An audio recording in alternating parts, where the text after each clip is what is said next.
Peace family, y'all know who it is. Bakari Lumumba, the progenitor of LumumbaSpeaks.com, a black empowerment initiative where we believe we could gain a competitive advantage by always betting on black. Before we start this video, make sure you hit the subscribe and like button and share with all your friends and well wishers.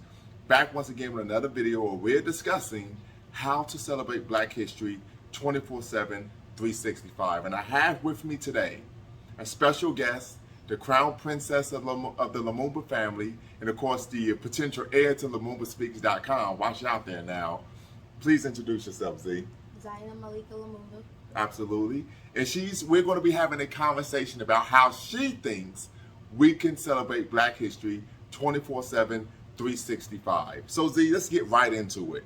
We're talking about Black History Month. You know, there's not a lot of naysayers out there when they say Black History Month isn't real. Some people would say that Black History Month was created by a white man, which we know isn't true.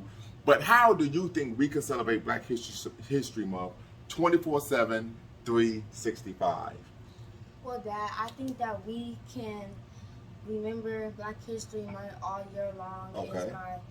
Black History Month began in Africa and not in America. So what you're saying is that Black history started in Africa and not in America? Yes. Absolutely. I think that's a good point. As you know, because we've discussed this for many years, that Black people here in the Western world, and really globally, because we know anti-Black racism is global, have been fighting against a number of lies that have been told to us about who we are, right? That we're cannibals, savages, uncivilized. We know those things aren't true because we're the fathers and mothers of humanity and human civilization, correct? Yes. But I think it's also important to understand that, unfortunately, during the Ma'afa, the African Holocaust of colonialism, imperialism, racism, and slavery, we were taught that we didn't have any history until we came in contact with who?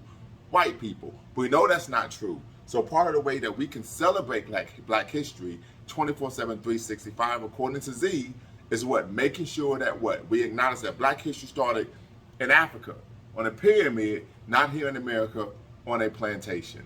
So what's another way you think that we can celebrate Black history throughout the year and not just for 28 to 29 days in the month of February? Well, Dad, the next thing that we can do to remember Black History Month all year long is that we should start or attend African-centered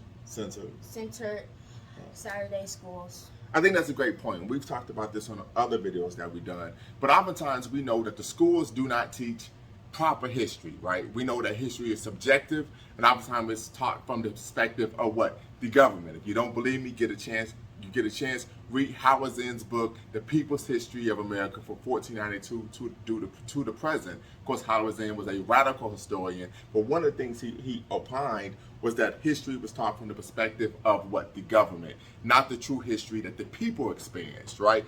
So I think it's very important that if we have a chance, we should do what many other ethnic groups do, and make sure that those Saturday schools that we have, for us it would be known as a Juma Mosi Shule, is where we could get the true historical and cultural teachings that could teach us to be a free, proud, and of course, productive people. So Z, we know we have a list of 5 things. What's number 3 in your list about how we can celebrate Black history 24/7, 365? Well, Dad, the third thing to remember Black History Month all year long is that we should focus on African culture. Retention. Retention. Right. Absolutely, African culture retention, right? And I think this is important.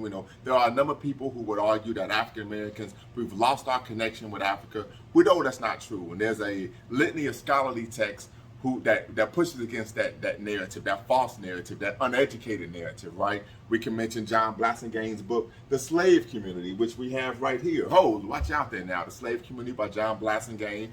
Documents, I know, right? That was a good one. Illustrates, of course, the African cultural retention that's been practiced by African people here in the Western world, not only just America. We could look at, of course, the book Exchanging Our Country Marks by Michael Gomez of NYU fame. He's a professor at NYU. If you read the book, you're going to need a thesaurus and a Rosetta Stone because it's that dense, right? But that's another book that talks about African cultural retention and, of course, Western culture, Western Black people. And then we even have Melvin Herskovic's book, award-winning book, Myth of the Negro Past, that documents and illustrates African cultural retention and, of course, American and Western culture. So I think it's very important to understand that we have not lost our connection with Africa. We know the white man and his wife oftentimes are trying to fool us and duping us into believing that we're no longer African. But as Malcolm X said long ago, when you really dig down deep into the psychology and the psyche of black people, we know that we are truly African people. And another example, piece of literature that you can read is W.E.B. Du Bois's dissertation, The Philadelphia Negro, which was written at the turn of the 20th century, 1899 to be exact. The Philadelphia Negro, he talks about the African cultural retention forms that he finds amongst black people in Philadelphia. And as we know, that black people have a long history in Philadelphia, even prior to, of course, the first and second Great Migration. So when we talk about African cultural retention, some of those forms that we see every day is what kente cloth, right? We know many times when African American people or black people graduate from college, they wear kente stoles. Another form of African cultural retention is that when people graduate from high school or college, they take their cap and they throw it in the air, right? We know that in Western Sudan and Timbuktu at the University of St. Croix in West Africa, when they would graduate from college, they would get 5 degrees, not just one. That they would take their turbans and they would toss them in the air in celebration of accomplishing their academic achievements. So there are a number of forms of African cultural retention and African American culture. And I don't think that we should allow people to try to pigeonhole us to believing that we're simply American. As Malcolm X taught us, we have to make sure that our struggle is an international struggle, not simply a national one. So what's number 4 for you?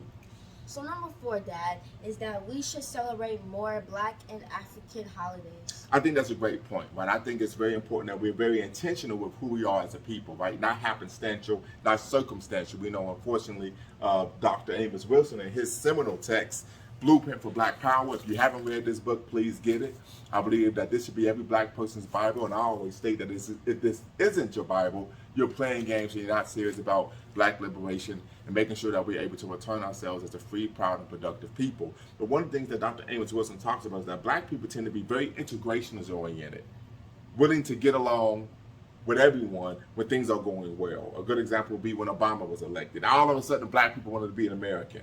Right? But then when things went bad, when we were dealing with extrajudicial violence, when we were dealing with white vigilantism, then we wanted to take on this nationalistic ethos. And what we have to understand is that we have to be consistently nationalistic, meaning we have to consistently advocate doing for ourselves. So I believe, and as another way of doing that is to making sure that we're celebrating ourselves 24/7, 365. Last weekend was Black Love Days, right? Where we were promoting African love, honor, and respect. And I think everyone can agree that we need more African love, honor, and respect, not only in our communities here in America, but globally, right, Z? Yes. And then, of course, coming up in April, we have African Freedom Fighters Day. If you didn't know, African Freedom Fighters Day is April 20th. This is a day that was picked because that was the day that the Queen Mother, one of our esteemed ancestors, Harriet Tubman, began her work on the Underground Railroad, freeing us, of course, bringing us to freedom in the North. And then, of course, we have Malcolm X Day, the late, great El-Hajj Malik El-Shabazz,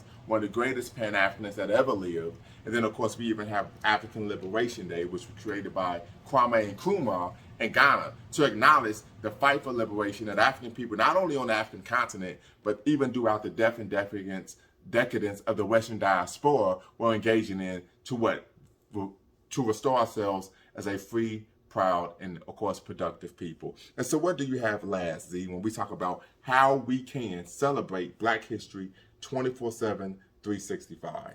So, Dad, for the 5th one and the final one, we should analyze Carter G. Woodson, the creator of Black History Month. Absolutely. I think we should acknowledge Dr. Carter G. Woodson. Oftentimes people don't know who Dr. Carter G. Woodson is. My daughter's even told me, and my son has even shared, and this is something that really, as I would say, what burns my grits, is that anytime children go to a Black History Month celebration at their schools, their school, right? We need to have our own schools. This is why Juma Mosi Shule is important. They never mention that Carter G. Woodson is the progenitor of Black History Month. They never mention that. That's extremely problematic if you ask me. So we want to give a special shout out to Dr. Carter G. Woodson. We know he was the progenitor and creator of ASALH, which is the Association for the Study of African American Life and History.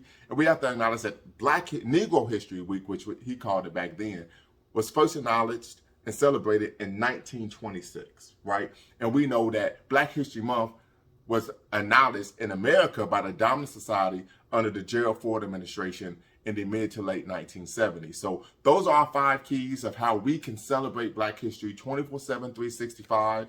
Until next time, peace. Peace out. All right. And remember, here at Lumumba Speaks, we always bet on Black.